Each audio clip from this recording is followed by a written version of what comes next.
রবিবার হাজব্যান্ডের ছুটি থাকে, তাই সন্ধেবেলা চলে গেলাম একটু মার্কেটে।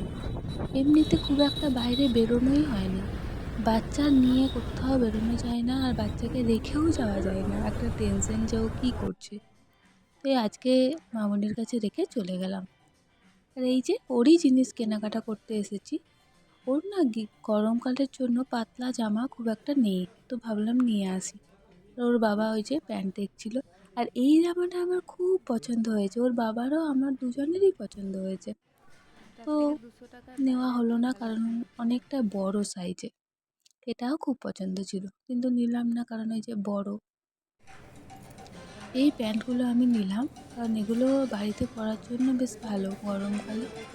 আর এই প্যান্টগুলো নেই, ওর সব ফুল প্যান্ট আছে, তো সেগুলো তো গরমে পরানো যাবে না। আর এই যে বাজার এলেই আমাদের মেয়েদের তো যতই জামা থাক মনে হবে একটা ড্রেস নিই, একটা ড্রেস নিই। এই কুর্তিগুলো বেশ ভালো লাগছিল, তার মধ্যে থেকেই আমি একটা কুর্তি নিয়েছি। এই যে রোল খেলাম, নিয়ে বাড়ি চলে এলাম।